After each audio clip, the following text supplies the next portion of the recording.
Olá, meu irmão, minha irmã. Eu agradeço a Deus mais essa oportunidade de estarmos juntos para um tempo de reflexão na Palavra de Deus. A Bíblia é um livro poderoso, ela é a Palavra de Deus e ela atinge o profundo do nosso coração, do nosso ser e nos transforma de dentro para fora. Para essa reflexão de hoje, eu quero começar fazendo uma pergunta para você. Você leva uma vida missional ou casual? A vida missional é uma vida com propósito, com missão, quando você vive com uma intenção, uma meta. Muita gente tem uma vida missional. Outros vivem uma vida casual, né? Uma vida imprevista, imprevisível, uma vida baseada no inesperado, sem uma meta. Vai rolando, o que acontecer, aconteceu. É claro que, como seres humanos, o que é esperado de nós é que nossa vida seja missional. Você, por natureza, não é como um tronco de árvore num curso de um rio, sendo arrastado aleatoriamente, sem tomada de decisão. Não. Você foi formado e criado com capacidades e qualidades únicas. Você tem um senso racional e principalmente espiritual, e tudo isso requer de você uma vida intencional, uma vida em missão, viver com planejamento, com decisão, com alvo. Tudo bem, mas qual missão? Essa é uma outra pergunta que recai sobre nós. A missão de acumular R$1 milhão e depois que acumular 1 milhão, bem, eu vou tentar acumular 2 milhões, depois 3, depois 4. A missão, a intenção, talvez, de se tornar uma celebridade. A missão de viver para curtir, para fazer o que gosta. A missão de desenvolver todo o seu potencial. Eu queria que você prestasse atenção em Lucas, o Evangelho, no capítulo 10, o versículo 1, diz assim: Depois disso, o Senhor designou outros 72 e os enviou 2 a 2 adiante dele a todas as cidades e lugares para onde ele estava prestes a ir. Pessoas enviadas por Deus, por Cristo, como representantes dele. Isso é de praxe na Bíblia, nas Sagradas Escrituras. É o modo pelo qual Deus atua. Por exemplo, Moisés teve seus representantes. Jesus enviou seus 12 discípulos para a Galileia. Os profetas do Antigo Testamento eram porta-vozes do alto, dos céus, para o povo. A própria nação de Israel era a nação que representava Deus para as demais nações. A igreja é o povo hoje que manifesta a graça, a glória de Cristo para o mundo inteiro. Deus, ele quer ser representado. E estes 72 aqui foram enviados a cidades e lugares aonde Jesus iria logo depois. Eles seriam seus representantes. Jesus estava prestes a ir para a Judéia e também para uma região chamada Pérea. Esse chamado aqui, esses princípios que estão neste capítulo 10, continuam valendo para mim e para você, discípulos do Senhor Jesus Cristo, em nossa estadia temporária aqui na Terra. Eu queria dizer que quando nós olhamos para o Evangelho de Lucas, capítulo 10, nós podemos entender que nós também somos representantes do Senhor Jesus Cristo, enviados antes dele, para que ele se manifeste depois de nós e através de nós. E isso é uma vida missional, e esta é a missão que nós podemos escolher ter na nossa vida. Onde quer que nós estivermos, devemos agir e pregar de modo que ali venham a ter pessoas que sejam perdoadas e reconciliadas por Deus através da fé em Jesus Cristo e sua obra. Através de nós, comecem a existir pessoas por onde passamos que venham a conhecer Deus, que se relacionem com Deus com um relacionamento de amor e temor. Que venham a ter pessoas que busquem conhecer a vontade de Deus revelada na palavra dele e busquem se submeter e obedecer a essa vontade com amor, com temor no coração, voluntariamente, alegremente. E que o fruto desse relacionamento com Deus se multiplique, que as pessoas experimentem as bênçãos de poderem conhecer Deus através do nosso testemunho. Vida missional, é isso que Jesus nos chama aqui em Lucas capítulo 10, e eu quero olhar com você para algumas marcas de uma vida missional, uma vida em missão para Cristo, uma vida em missão para Deus, uma vida em missão para o reino, um estilo de vida no qual Cristo venha se fazer presente através de mim por onde eu passar. O texto vai dizer o seguinte, acompanhe, Lucas 10, depois disso o Senhor designou outros 72 e os enviou 2 a 2 adiante dele a todas as cidades e lugares para onde ele estava prestes a ir. Verso 2. E lhes disse, a colheita é grande, mas os trabalhadores são poucos. Portanto, peçam ao Senhor da colheita que mande trabalhadores para a sua colheita. Vão, eu estou enviando-os como cordeiro entre lobos. Não levem bolsa, nem saco de viagem, nem sandálias. Não saúdem ninguém pelo caminho. Quando entrarem numa casa, digam primeiro, paz a esta casa. Se houver ali um homem de paz, a paz de vocês repousará sobre ele. Senão, ela voltará para vocês. Fiquem naquela casa e comam e bebam o que derem a vocês, pois o trabalhador merece o seu salário.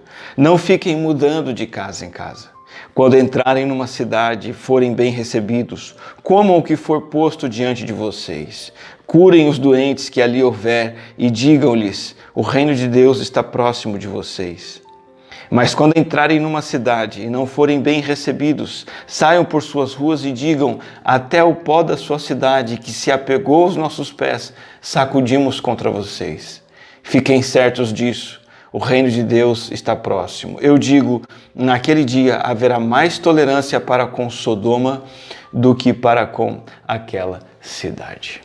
Nós temos aqui alguns princípios, algumas marcas de uma vida missional, uma vida em que você impacta o mundo para Cristo, em que você traz pessoas para conhecerem o Senhor Deus através de Cristo. A primeira marca é que a vida missional é uma vida de parceria. Jesus chamou 72 e os organizou em duplas, designou eles e enviou-os 2 a 2. Eclesiastes capítulo 4, versículo 9 diz, é melhor ter companhia do que estar sozinho, porque maior é a recompensa do trabalho de 2 pessoas. Se nós vamos pregar o evangelho de Jesus, se vamos evangelizar, nós temos que fazer isso de preferência sempre acompanhado por algum irmão ou irmã espiritual, irmão ou irmã na fé. E mais do que isso, se você quer ter uma vida missional como um todo, mantenha-se numa vida de parceria, intimidade, comunhão com os seguidores de Cristo, continuamente. Caminhe junto com a igreja, o povo de Deus, uma igreja que seja fiel à palavra, uma igreja que adore ao Senhor, uma igreja que ore ao Senhor, que aprenda a palavra, ensine a palavra e participe disso tudo junto com seus irmãos. Tenha parceiros que vão orar com você, que vão fazer discipulado com você. Porque essa é uma tarefa espiritual, complexa, grandiosa, que nós não podemos fazer sozinhos. A primeira marca de uma vida missional é que ela é levada em parceria. Você tem que estar junto, você tem que estar de mãos dadas, orando junto, caminhando junto com pessoas que também servem a Cristo junto com você. A segunda marca de uma vida missional é que tem que ser uma vida de oração. Versículo 2, Jesus diz assim, a colheita é grande, mas os trabalhadores são poucos, portanto, peçam ao Senhor da colheita que mande trabalhadores para a sua colheita. Nós não temos o poder necessário, não temos os recursos necessários, não temos a capacidade para vivermos em missão por nossa própria conta. Por isso devemos orar, por isso devemos clamar pela causa de Cristo nesse mundo. Esse é o primeiro e mais poderoso instrumento para realizarmos a missão que o Senhor nos deu. Este poder, essa ferramenta, esse recurso da oração, ele está disponível a todos e todas que são filhos de Deus pela fé em Cristo. Todos que são habitados pelo Espírito, todos que foram salvos, convertidos e regenerados, têm acesso a essa ferramenta poderosa da oração, que é o primeiro recurso de que nós necessitamos. Em primeiro lugar, nós não vamos sozinhos. Em segundo lugar, nós não vamos sem orar. A vida missional é uma vida em que nós oramos. Oramos pelo quê? Jesus deixou bem claro aqui. Pelo progresso do Evangelho na seara.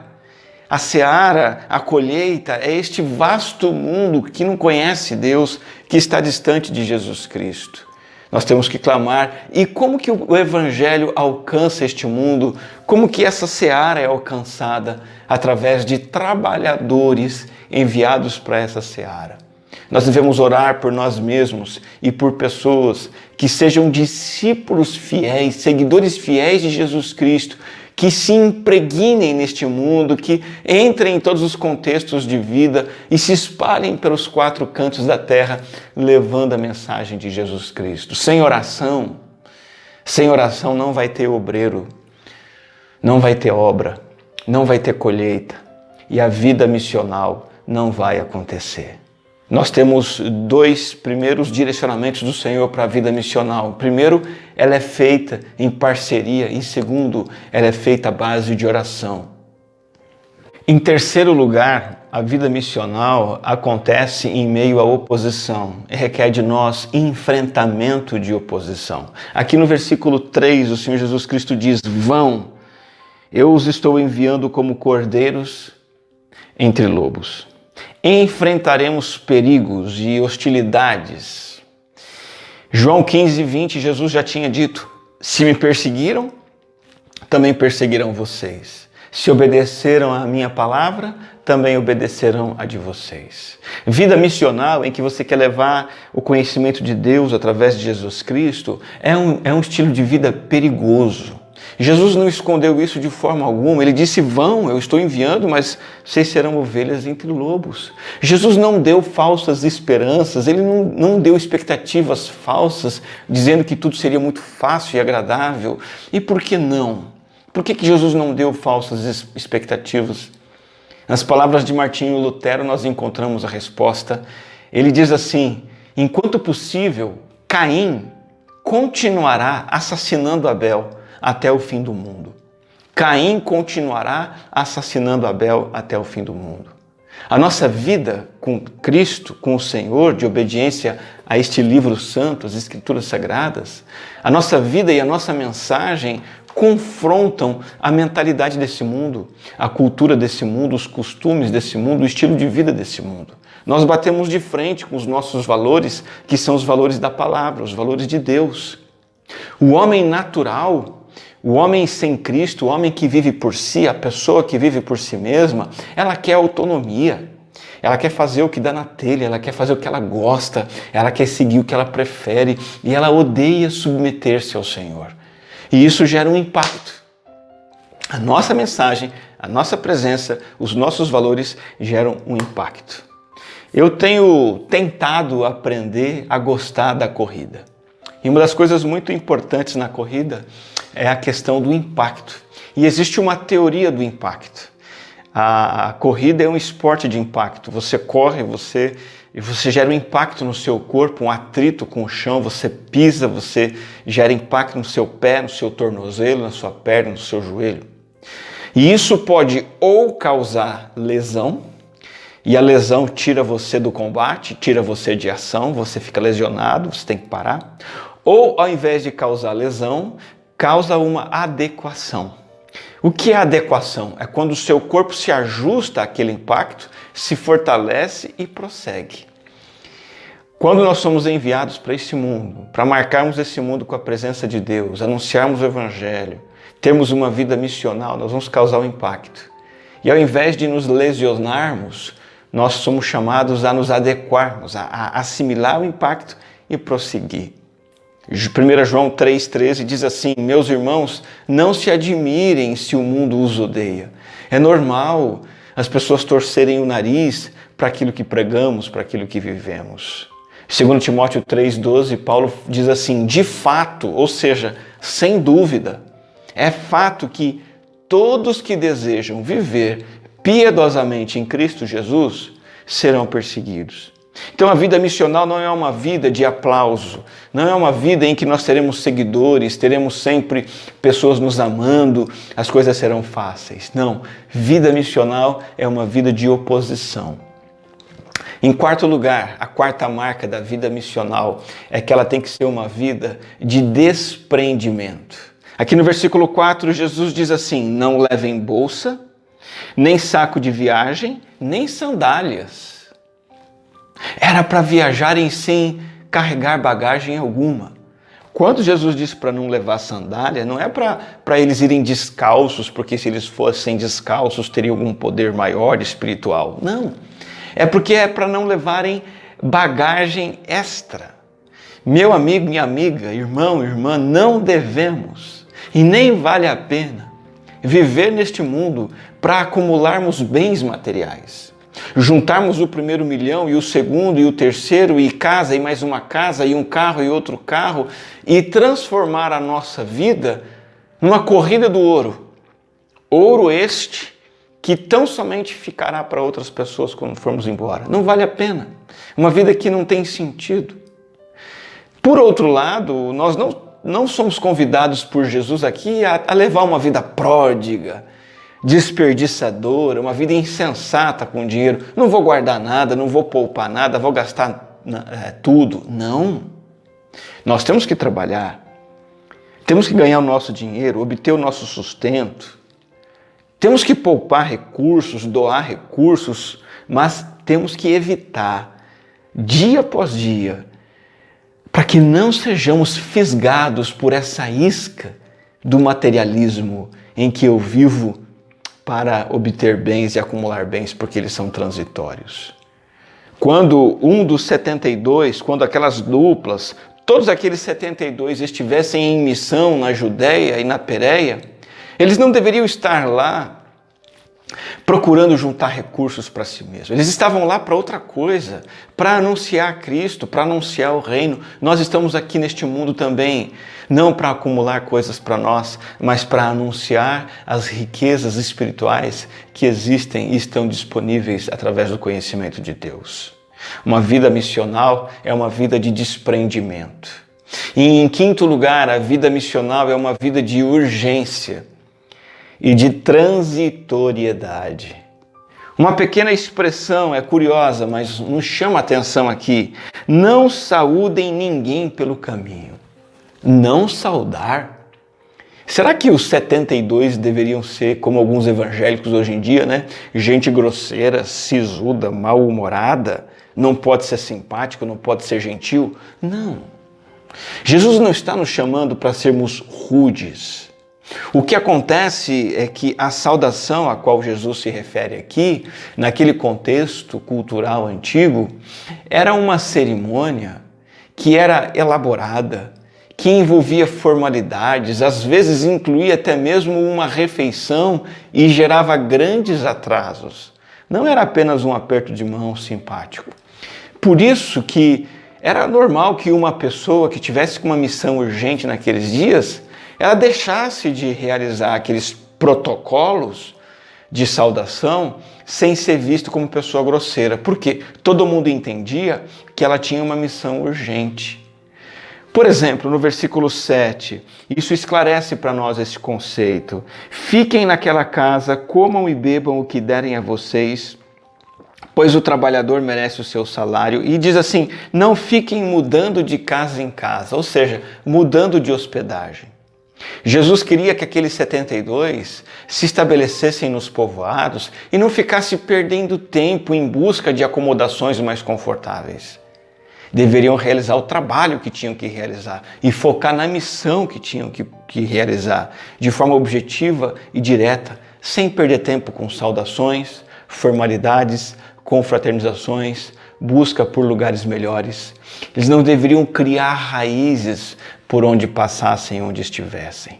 Qual é o chamado para nós nessa nossa vida missional? Chamado para sermos sábios no uso do tempo, principalmente, e também dos nossos recursos. Investir em pregar o Evangelho, investir em propagar o reino, em priorizar e realizar a obra de apresentar o Evangelho, de dar bom testemunho, estando sempre conscientes, nós estamos aqui de passagem. Em breve prestaremos contas ao Senhor em relação ao dever que Ele encarregou a nós. O que fica ressaltado aqui nessas orientações de Jesus é que Ele tem uma tarefa que é urgente e que o tempo é escasso. E nós devemos viver assim também, nós que somos discípulos de Cristo, propagadores do seu reino, e entender que a tarefa que temos é urgente e que o tempo é escasso. Não podemos permitir que o mundo nos consuma com a sua agenda, com o uso do tempo que o mundo faz, com os pensamentos do mundo, e aí nós ficamos impedidos de realizar a sua obra. Quando o discípulo de Jesus Cristo ele se preocupa demais com o dinheiro, com as cortesias da vida, com os protocolos, os prazeres, os tempos ociosos gastos com coisas fúteis, essas coisas podem se tornar armadilhas na nossa jornada espiritual, e temos que estar atentos a essas armadilhas, porque elas nos levam a cair em pecado e nos impede de cumprir a nossa missão. Temos que mostrar às pessoas desse mundo que nós não temos tempo para a maneira que elas têm de viver, que nós tratamos a nossa vida de forma muito mais preciosa. Não estamos aqui para ficar atrás o tempo todo de festas, visitações, lazer, esperando a sexta-feira para curtir uma balada, vivendo dia após dia sempre atrás do próximo entretenimento. Não é essa a nossa vida. Nós vivemos conscientes de que a morte vai chegar, o juízo vindouro está chegando, há uma vida eterna diante de nós. Então, o discípulo de Cristo que cumpre missão aqui na terra, ele é sim uma pessoa gentil, cordial, mas ela não faz dos prazeres e cordialidades da vida o seu ídolo, diante do qual toda a vida tem que girar em torno dela. Proclamemos com clareza que estamos buscando um país espiritual, um país que está além deste túmulo onde vamos ser colocados um dia. Vamos mostrar para as pessoas desse mundo que o nosso tempo não é disponível somente para essa rotina de comer, beber, trocar de roupa, cumprir deveres civis, saudar pessoas, ter prazeres e a nossa vida gira em torno disso. Não, nós somos crentes, nós temos compromisso com as coisas de Deus, com a igreja de Deus, com a pregação do evangelho, com o estudo bíblico. Nós temos prioridades espirituais que nós seguimos. Nós temos que pensar como Neemias pensava. Quando chamaram Neemias, lembra? Ele que era o chefe da reconstrução do muro, tinha uma obra importante. Quando chamaram ele para conversar, quando queriam distrair Neemias, ele diz assim: estou fazendo uma grande obra, eu não posso ir, não poderei descer. Amigo, amiga, irmão, irmã, você está nesse mundo realizando uma grande obra, andando com Cristo, mostrando Cristo, se fortalecendo em Cristo. Você não pode abrir mão disso para gastar seu tempo com futilidades e inutilidades. Nós temos a necessidade de termos uma vida simples, focada em Cristo, e não uma vida complicada, conformada com esse monte de coisa que o mundo nos oferece. Tome cuidado em não buscar a ostentação sempre de refeições gostosas, de móveis novos, casas novas e tudo isso que se refere a essa vida física e terrena que vai passar. Que nossos pensamentos primordiais estejam voltados aos interesses espirituais da alma imortal. Que nós vivamos nesse mundo como pessoas que estão em viagem. E quem está em viagem não se preocupa com as acomodações pelo caminho. Eu estou em viagem, a minha preocupação é o meu destino, é a hospedaria eterna e não o conforto aqui nesse lugar de passagem. Como são felizes aqueles que se veem como peregrinos e forasteiros nessa vida e que aguardam as coisas melhores e as coisas futuras. Então, quem está numa vida missional está numa vida em que ele segue o princípio da transitoriedade e da urgência. Eu estou aqui de passagem, eu preciso fazer as coisas que têm a ver com o reino de Deus. Então, a vida missional é uma vida em missão para Cristo e ela é vivida primeiro em parceria, nunca sozinho. Em segundo lugar, a base de oração. Em terceiro lugar, enfrentando a oposição. Em quarto lugar, caracterizada pelo desprendimento. Eu não me prendo a bens materiais e coisas terrenas. Em quinto lugar, ela é caracterizada pela transitoriedade e pela urgência. Ou seja, eu não me prendo a este mundo, às coisas deste mundo. Eu estou aqui de passagem e as minhas prioridades mais urgentes são as coisas que estão na palavra de Deus, aquilo que Deus quer que eu faça. Em último lugar, essa vida precisa ser uma vida missional caracterizada por objetividade. Veja o que diz o versículo 5. Quando entrarem numa casa, digam primeiro, paz a esta casa. Se houver ali um homem de paz, a paz de vocês repousará sobre ele. Senão, ela voltará para vocês. Fiquem naquela casa, comam e bebam o que derem a vocês, pois o trabalhador merece o seu salário. Não fiquem mudando de casa em casa. Quando entrarem numa cidade e forem bem recebidos, comam o que for posto diante de vocês, curem os doentes que ali houver, digam-lhes, o reino de Deus está próximo de vocês. Mas quando entrarem numa cidade e não forem bem recebidos, saiam por suas ruas e digam, até o pó da sua cidade que se apegou aos nossos pés, sacudimos contra vocês. Fiquem certos disso, o reino de Deus está próximo. Eu digo, naquele dia haverá mais tolerância para Sodoma do que para aquela cidade. O que Jesus está ensinando aqui? Jesus está dizendo o seguinte, invistam o tempo de vocês, 72, meus discípulos, vocês estão na Pérea, vocês estão na Judéia, vocês estão indo adiante de mim, anunciando o meu reino. Invistam o tempo de vocês, o ministério de vocês, a presença, o trabalho do discipulado em quem quer ouvir, em quem quer aprender e abraçar a fé. A ideia básica aqui é o seguinte, se você anuncia o reino e a pessoa rejeita, segue em frente, lamenta, sacode a poeira e vai para a próxima pessoa, para a próxima porta, para a próxima casa, para a próxima oportunidade. Quanto àqueles que não querem nada com nada, Jesus deixou bem claro, não fica perdendo tempo com essas pessoas. Em segundo lugar, no coração, entregue essas pessoas ao Senhor. O juízo é com o Senhor. É o Senhor quem vai julgar. O Senhor é quem vai aplicar a sua justiça e não nós. Nós devemos apenas fazer a nossa parte, viver de maneira exemplar, dar testemunho do Evangelho, apresentar a verdade de Cristo de forma clara.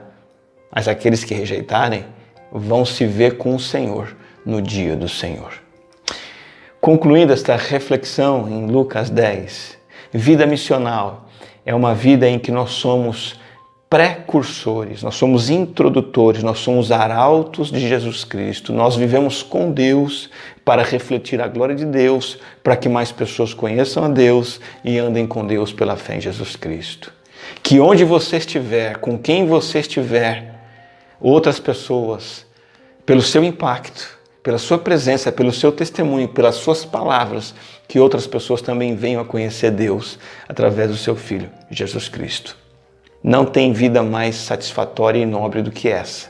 Nada preenche a sua existência terrena tanto quanto isso. Você pode viver em função de amores, você pode viver em função de dinheiro e dólares e reais, você pode viver em função da fama, em função de prazeres. Todas essas coisas vão deixar você vazio lá na frente. Mas uma vida em que você se dedica às prioridades do reino, você se entrega para o Senhor para fazer a sua obra, para agradá-lo e levá-lo adiante, levar a sua mensagem aos outros, essa é uma vida que vai satisfazer. Eu quero chamar a atenção para uma palavra final aqui no versículo 16. Jesus diz assim, aquele que dá ouvidos a vocês está me dando ouvidos, aquele que os rejeita está me rejeitando, mas aquele que me rejeita está rejeitando aquele que me enviou. Saiba disso, os resultados da vida missional não são minha responsabilidade ou sua. O que se requer de nós é que manifestemos Cristo de maneira fiel apenas. Que digamos às pessoas, volte-se para Deus e para o reino de Deus e o caminho é Cristo. Ele morreu na cruz pelos seus pecados e ressuscitou para te dar uma vida nova. Essa é a nossa tarefa, proclamar isso e mostrar isso com o nosso estilo de vida. O resto é com os nossos ouvintes, é entre eles e o próprio Senhor. E isso ressalta a importância de cumprirmos o ministério terreno fiel, porque ao rejeitar a nós, Jesus Cristo está dizendo aqui, estão rejeitando a Ele mesmo e aquele que o enviou. Isso então ratifica e sanciona a condenação e a culpa desses que rejeitam a mensagem, rejeitam o que pregamos, o que mostramos, a verdade do Senhor Jesus Cristo. Com o que devemos nos maravilhar? Quando os enviados de Jesus, os 72 voltaram, eles voltaram super felizes da tarefa. Foram bem-sucedidos, tudo que Jesus disse aconteceu. E aí Jesus diz assim no versículo 20: alegrem-se, meus discípulos, mas não porque os espíritos se submetem a vocês, mas porque os seus nomes estão escritos nos céus. Jesus diz o seguinte: fiquem empolgados na vida missional, mas não fascinados com as coisas extraordinárias que vocês fizeram na Judéia e na Pérea. De fato, ministrando ali, eles manifestaram o poder de Deus, expulsando demônios, curando pessoas, realizaram milagres. Só que Jesus diz assim: todas essas coisas são sinais secundários. Entendam que a maior maravilha de todas é a realidade da salvação. E este que é o sentido de toda a mensagem do Evangelho, a questão central que eu estou trazendo para vocês e estou levando vocês a compartilharem. Os milagres que vocês fizeram, na verdade, apontam para essa realidade maior: os nomes estarem escritos nos céus. Se você tem o seu nome escrito no reino dos céus, se o seu nome está lá arrolado entre os salvos, esse tem que ser o motivo da sua alegria. E é com base nisso que você vai levar a sua vida missional adiante. Eu queria agradecer a você por me acompanhar nessa reflexão. Eu espero realmente que você tenha gostado dessa palavra, mas, mais do que isso, que você seja tocado por ela e impactado por ela. Que você decida hoje viver uma vida missional, em que você prioriza as coisas da palavra, em que o que importa para você é fazer aquilo que o Senhor requer de você e que está na Bíblia, e que principalmente você viva manifestando a presença de Deus e o Evangelho de Jesus Cristo por onde você andar, fazendo isso sempre em parceria com outras pessoas, à base de oração, enfrentando oposição, não se apegando a bens materiais, não se apegando a essa vida terrena e finalmente, de maneira objetiva, levando a mensagem àqueles que querem ouvir. Diante dessa palavra eu quero orar por mim, orar por você, clamar pela bênção de Deus na nossa vida, para que nós realmente vivamos essa vida missional. Vamos orar aí onde você está, com quem você está. Não importa o horário, podemos orar juntos e com certeza o Senhor vai nos escutar. Querido Deus e Pai Celestial, o Senhor nos convoca para essa vida diferente da vida das pessoas deste mundo. As pessoas vivem em função dos seus prazeres, do acúmulo de bens materiais e dinheiro, da fama, do sucesso, ou simplesmente se arrastam pela vida. Mas o Senhor nos chamou para uma vida espiritual empolgante e contagiante. Uma vida que tem sentido porque vivemos com o Senhor e para o Senhor. E vivemos e seguimos as prioridades do Teu reino. Queremos, ó Deus, viver nessa terra em obediência ao Senhor, honrando o Senhor e manifestando o Teu santo nome para todas as pessoas com quem nos encontrarmos. Nos dá poder e graça para levar essa vida missional. E nós clamamos a Ti, Senhor, por este mundo que é como uma seara, uma grande plantação, uma grande colheita, que tem poucos trabalhadores. Multiplica, Senhor, neste mundo, na nossa cidade, no nosso bairro, no nosso país e nos quatro cantos da terra. Multiplica obreiros, trabalhadores que vão para a seara levar a Tua palavra. Em nome do Senhor Jesus. Amém. Que Deus abençoe sua vida. Continue acompanhando as nossos vídeos de quarta-feira, apresentando estudos bíblicos baseados no Novo Testamento, que nós temos lido no grupo de leitura, dia após dia, e toda quarta-feira trazemos uma reflexão que fica disponível no YouTube. Participa com a gente das leituras, assista a todas as nossos vídeos de quarta e compartilhe esses vídeos com o máximo de pessoas que você puder, e deixa também o seu like, faça a sua inscrição no nosso canal e vamos assim também ampliando a nossa presença também nas redes sociais e na internet. Fique com Deus.